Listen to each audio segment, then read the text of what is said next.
Bienvenue à ce tutoriel.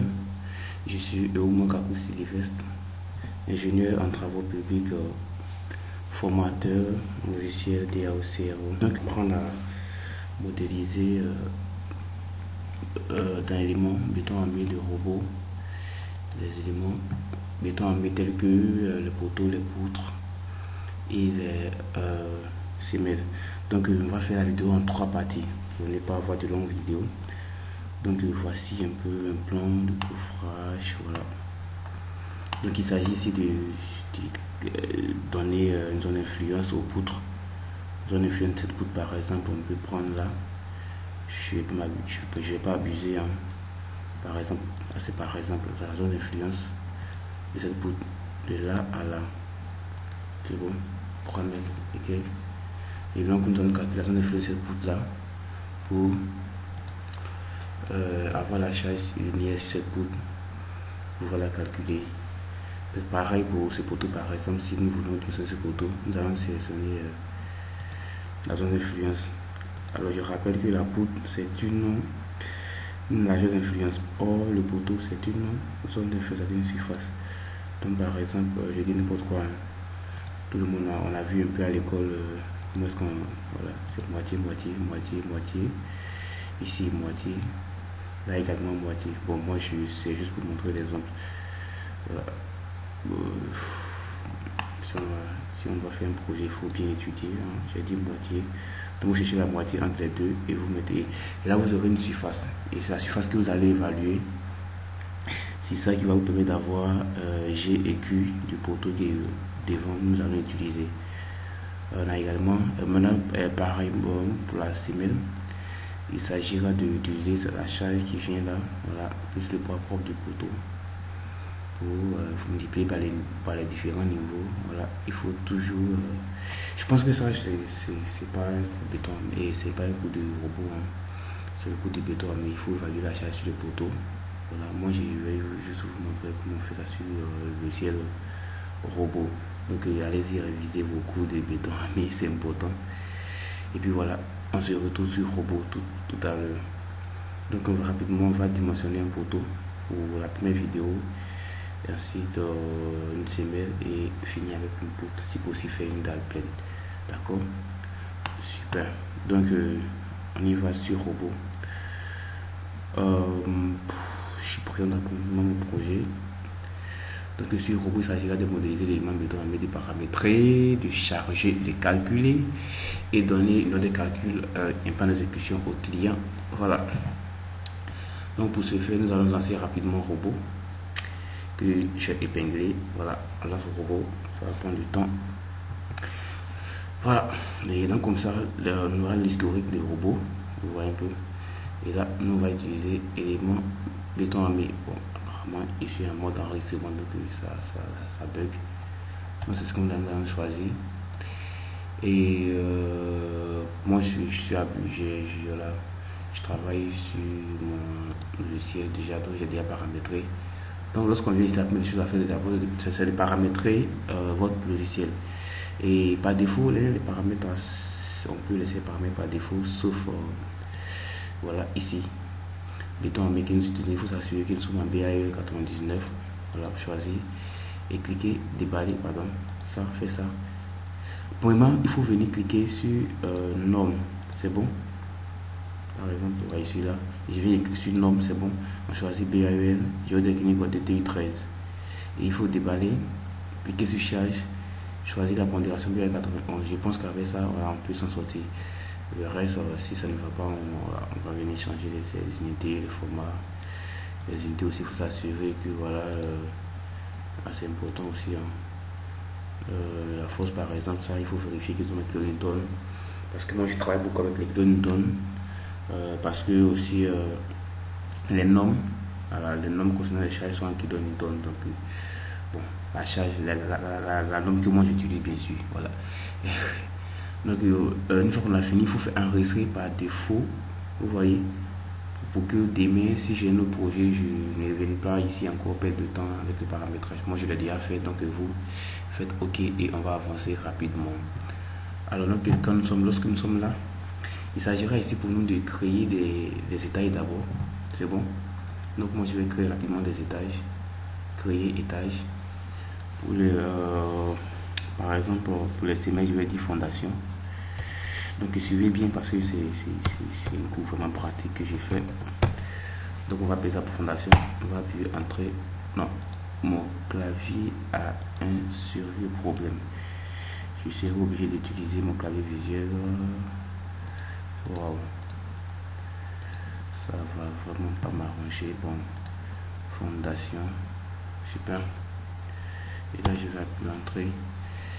Et je vais créer deuxième étage que je vais appeler ça par exemple, on me suit, je vais appeler ça par exemple pour les poutres, pardon, on va appeler ça plancher par exemple.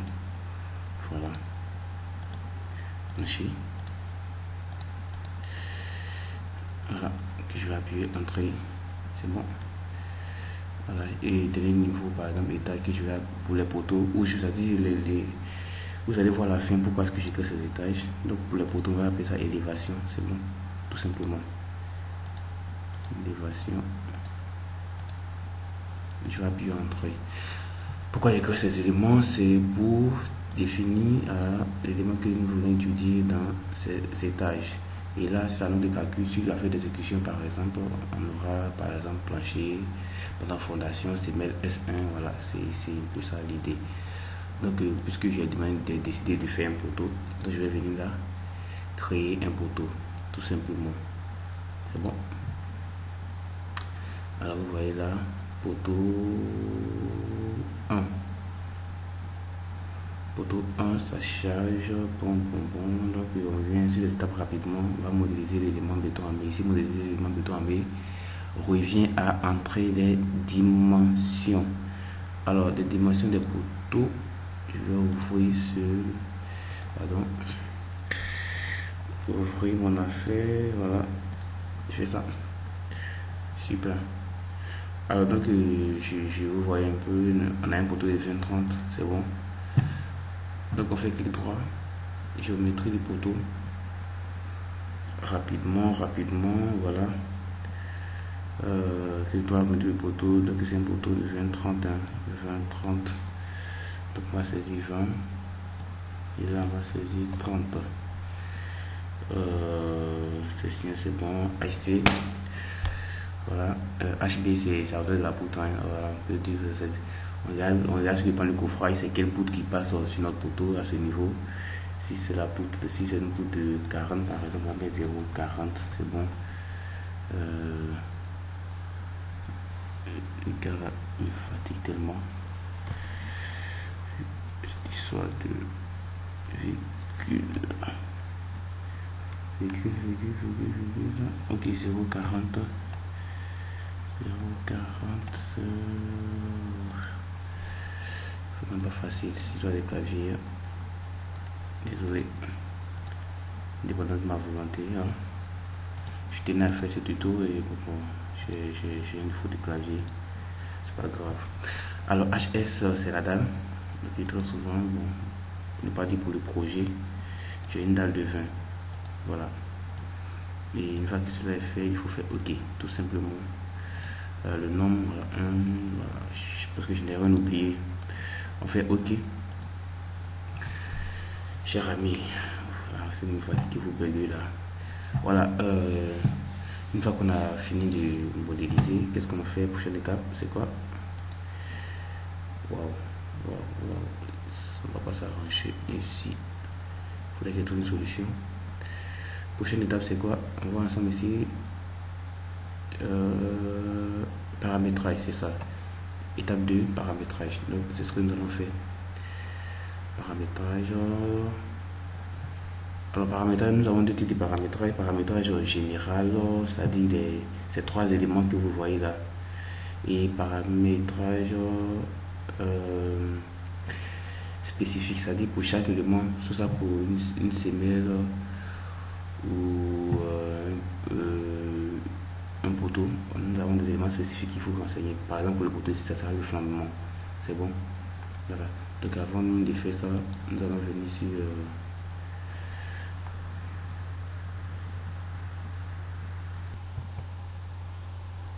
Ok, avant de continuer,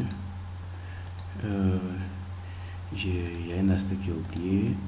Là, il faut mettre 3,20. 3,20 sur la hauteur AC. Voilà. La hauteur, dès que vous voyez jusqu'au niveau supérieur du poteau. Donc, moi, j'ai mon projet de 3,20. Donc, mettez, voilà. J'ai oublié de signifier celui-là. Une fois que c'est bon, faites OK. Et on va revenir à ce niveau. Modifier le nom du poteau. Puisque vous avez vu tout à l'heure, si je prends le coffrage, c'est noté P1. Donc, à la limite, ce qu'on peut faire, c'est de dire poteau P1 par exemple. Donc, vous voyez P1. Donc là, comment ça se passe? C'est ici, ça se passe. Donc, on va mettre là poteau P1. Poteau P1, espace P1. J'appuie entrée. Il faut toujours appuyer entrée. Ah, c'est bon. Donc, comme je l'ai dit, on a deux types de paramétrage lié au projet. Avant de continuer, mettez-moi d'enregistrer le projet. Donc, on va enregistrer ensemble le projet pour ne pas avoir des petits bobos après. Donc, chiche information. Bon, c'est pas grave, je vais remettre ça ici. Donc, on va appeler ça par exemple projet, projet 1. Voilà. Désolé pour mon clavier qui ne facilite pas la tâche. Voilà, vous voyez.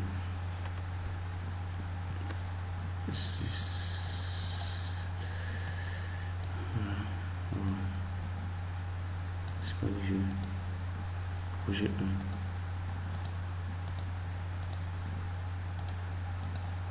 Projet 1. Voilà. C'est bon. On va faire OK. Enregistrer. Voilà, c'est bon. Voilà. Pour être sûr que si on a un souci avec notre affaire, on revient ici pour gérer. Donc vous voyez, maintenant on va passer au paramétrage du modèle général. Donc ici c'est le paramétrage des étages, on va pratiquement échanger si tes niveaux c'est bon. Voilà. Code de niveau c'est pas trop exigé, on va laisser. Voilà, ici. En général, on va cocher ça. Pour notre cas ici, nous sommes en compression simple. Donc si vous avez un projet où vous avez compression avec flexion, vous allez cocher les cas où on a les poussées de terre sur les poteaux. Voilà. L'enrobage par rapport à transversal 3 cm. Donc si vous avez 4 cm ou bien 2 cm par rapport à votre projet, les 2 cm est fixé. Voilà. Tenue au feu forfaitaire, ça veut dire qu'on ne pas la tenue au feu. C'est encore la même forfaitaire. C'est bon. Vous pouvez accrocher béton 25 avec 5 caractéristiques.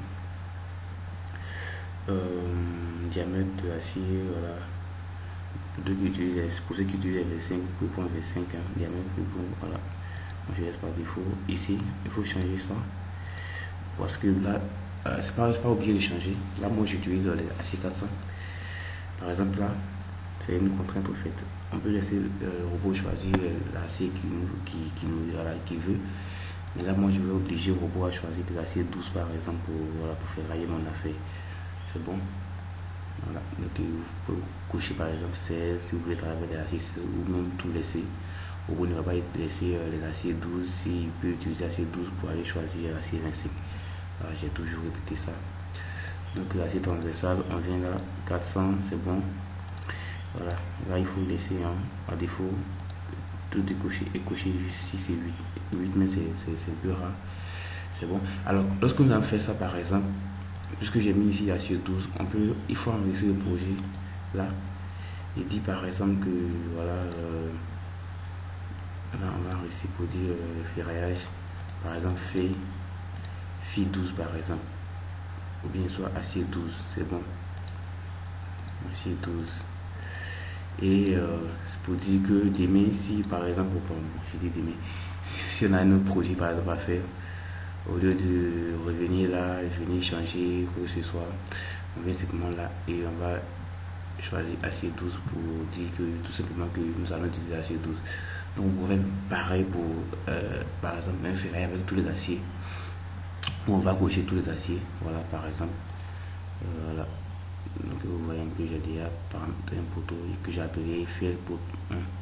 Voilà, donc là, je reste sur fait 12 et j'ai fait OK. Donc ça sera pareil comme ça pour tous les pour le paramétrage à venir. Donc là, c'est pas d'acier de fait dans les faisceaux. Alors ici, on a deux. On va enlever, on va mettre un. Mais rassurez-vous que le robot ne mettra pas deux aciers automatiquement. C'est après calcul lorsqu'il va sentir qu'il aura besoin de. Il y a un besoin de mettre des aciers, mais apparemment il n'aura plus de. Lorsqu'il n'a plus de place, c'est là que le robot va essayer de mettre deux aciers dans les panneaux et dans les vaisseaux, pardon. Ok, c'est bon. J'ai ma petite construction. Il n'y a rien à changer, pas de défaut. Voilà, à moins que vous ayez des exigences par exemple par rapport à ça. Donc je rappelle que la disposition par défaut que nous avons ici, c'est selon la norme. Vous voyez un peu la norme qui est là. Bien, voilà, c'est selon la norme. Donc vous n'avez pas à vous en faire trop pour ce soit des paramétrages. Ici, par exemple, par rapport à vos projets que vous avez menés, voilà, si vous avez des expériences par rapport à ça, ça doit vous guider. Donc vous allez faire un essai sous, voilà, et vous allez faire. Voilà, moi j'ai déjà quelques éléments, vous voyez un peu. Voilà, ok, c'est bon. Donc on fait ok. Une fois que cela est fait, voilà, paramètres spécifiques maintenant, le fondement. Alors on suppose ici que nous avons un poteau encastré au pied, articulé en tête. Donc on va prendre 0,7, c'est bon. 0,7 de part et d'autre, faut pas oublier. Alors si vous n'arrivez pas à saisir ici, décochez tout simplement là. Parce que si là est coché, vous voyez que voilà, le cadre est grisé. Donc décochez et saisissez. Je vous conseille de faire cela, de saisir dans les deux cases. Voilà. Après vous allez comprendre pourquoi ça fait ça. Voilà. Donc ici c'est bon. Alors, ici c'est pour dire un peu qu'on a saisi. Voilà pourquoi le crayon est là. Si vous n'avez pas défaut, on peut aller choisir là. Je sais même plus où se trouve ce gars. Alors pour laquelle je n'aime pas venir saisir. Voilà, 0,7 en bas. Apparemment ça va. Donc lui c'est un castor au pied articulé en tête. Nous avons ça 0,7. Donc on fait OK. Voilà. Là, vous voyez un peu, il y a plus de crayon pour dire qu'il en allait choisir là-bas. Ici on a saisi. C'est pour ça la différence. Ça, c'est cette hauteur. Bon, c'est une hauteur qui est donnée par défaut par blanc. On va fermer. C'est bon. C'est quoi la troisième étape? Troisième étape, c'est chargement. Ok, super, chargement. Donc on vient là, donc on a 130 kN et 52 kN. Donc retenez les valeurs, vous allez m'aider à remplir. Ok, donc on va dans l'analyse, l'élément de ami. On va faire charge, tableau de chargement. On va utiliser charge, c'est bon, c'est ça. C'est mon tableau. On peut agrandir. On met la nature, toujours aller dans la nature pour choisir les cas de charge, c'est bon. Alors, on va saisir, voilà, choisir d'abord. Ok, c'est bon. On va ignorer un peu. Si on n'a plus le poids propre du poteau déjà en compte, lorsqu'on saisissait, on va pas venir saisir ça ici encore, c'est bon. Donc là, je vais voir, ça va être 130, c'est bon. 130. J'espère que mon clavier va me permettre de saisir, c'est bon, super. 52. Alors vous voyez ici kilonewton, voilà, je vais me mettre ça de vue. Donc 52, c'est bon. Après 90 jours, avant 90 jours, voilà, c'est bien calcul défavorable, c'est important. Donc on fait fermer tout simplement, fermer. Donc on voit un peu ici, on a G1, on a Q1, voilà, on peut par exemple modifier, voilà, bon. Si on veut, bien sûr, qui c'est bon, on fait fermer. Prochaine étape, calcul, pour l'exécution, le calcul, super. Donc lorsqu'on a fini de faire tout ça, il faut simplement venir là, calculer. Alors on va cocher si on veut avoir le plan d'exécution en même temps. Sinon que par exemple, si on a derrière le plan d'exécution que on veut vérifier certaines choses, on ne va pas cocher. Voilà. Donc on coche juste pour afficher le dessin, le plan d'exécution. Je pourrais laisser puis calculer, puis après venir demander le plan d'exécution là. là, ici. Ok, donc je vais cocher. On va voir ce que ça va donner. Ok, c'est bon. Donc le robot me propose 4HA12. Voilà, vous voyez un peu. Vous voyez là par exemple dans projet 1, vous voyez élévation, vous voyez poteau P1, vous voyez. Voilà. Donc rapidement, téléphone, face, vous voyez que c'est vide. Il y a normalement dans le nom du calculateur. Pour ce faire, on vient là, propriété du dessin. Alors, je vais monter ça une fois pour les éléments à venir, on va plus remplir. Par exemple, pour les poutres, par exemple, parce que j'ai mon clavier qui même pas de remplir aisément. D'accord. Donc ici, il s'agit de remplir la partie bureau d'études. Vous pouvez remplir tout remplir. Mais ici, ce qui va nous servir, c'est la bureau d'études. Donc on va mettre le mois, par exemple. Moi, j'ai transformé IR et au mois. Voilà. Au mois. Tac, tac, tac, tac. Je vous déconseille de mettre un nom un peu long, sinon vous risquerez de déformer un peu la présentation. C'est bon, il faut sur le téléphone, c'est ce qu'on va faire. 22, 22, 20, 21, 20, 34. C'est pas mon fils, hein, donc n'appelez pas dessus. Mon fils, si vous voulez, mon téléphone, c'est 77, 47, 24, 56. Voilà. Ok, donc voilà, c'est un peu ça. Pas grand chose. Hein. Le nom du projet, par exemple, voilà. Vous avez là le projet 1. Donc, si vous le client, vous pouvez changer le nom du projet. Ça ne va rien changer au nom qui est, voilà, qui est donné au projet. Par défaut, le logiciel prend le nom du projet qui est là pour voilà, se mettre là. Donc nous, on peut changer par exemple pour dire par exemple immeuble Yao Kwasi, immeuble Ouattara, immeuble de Oman. Voilà, pourquoi pas. D'accord, donc on fait OK. Et je pense que c'est voici ça. Donc pour ceux qui voilà.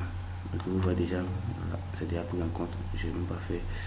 Sinon par défaut, si ça ne sort pas, on va recliquer là et redemander le plan d'exécution tout simplement ici.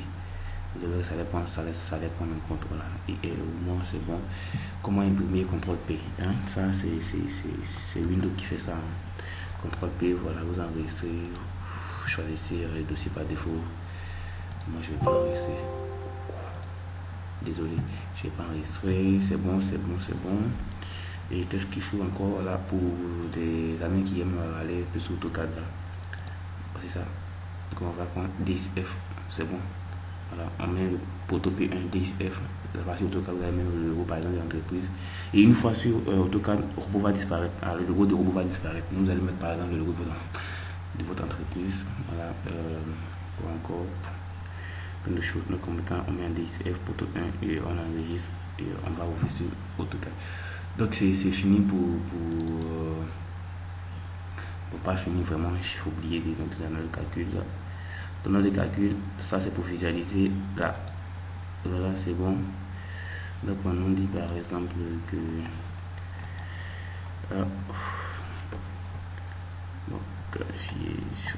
c'est bon. Ok. Donc vous voyez un peu ici 130, 52 kN, c'est bon, c'est vérifié, puis les hypothèses, les calculs, tout est là. Voilà, flambement, vous voyez un peu. On prend le plus défavorable et voilà, calcul 38, vous voyez un peu. On calcule sur les deux. Donc là, on a un décalage de FUK, voilà, ainsi de suite. Coefficient de sécurité, c'est bon. Donc on a une charge de 600, une charge de 600. Voilà. Donc ici, on ne peut rien modifier là. Voilà. Lorsqu'on crée ça par défaut, on retrouve ce dossier-là dans... Je monte tout. Voilà. Dans document. C'est quoi Autodesk, Autodesk Output. Waouh. Bon, désolé, il y a tellement de projets là que bon, le gars il est venu sur mélange au fait. C'est ici qu'on retrouve des notre calcul. Maintenant, si moi je suis malin, que je ne veux pas que ça apparaît là-bas, je viens dans le résultat, dans les calculs, je fais OK, ça, je fais OK, je fais enregistrer sous. Là, voilà, vous voyez un peu enregistrer sous. Moi, je vais vous apprendre comment on enregistre. Et là, vous enregistrez votre projet là où vous voulez. Merci. Donc, c'est un peu ça le poteau. Alors, par rapport aux erreurs, moi, je vais rien vous apprendre. Voilà, je regarde d'abord le temps. V7, oh putain. Lorsqu'il y a des erreurs, il s'agit simplement d'augmenter la section du poteau, fait. La section du poteau, c'est ce qu'on a appris en béton armé. Au choix aussi, essayer d'embûcher un peu sur les aciers, en changeant les aciers, par exemple. Très souvent, c'est donc ici, sélectionne les résultats. Lorsque toute la section est jaune, ça veut dire que le béton est entièrement compressé. Voilà. Donc, voici un peu en 3D ce que nous avons. Voilà. Donc pour les autres éléments à venir, je ne vais pas trop m'attarder sur certaines choses. Voilà, donc sur ce, merci pour votre attention. À la prochaine vidéo pour la semelle.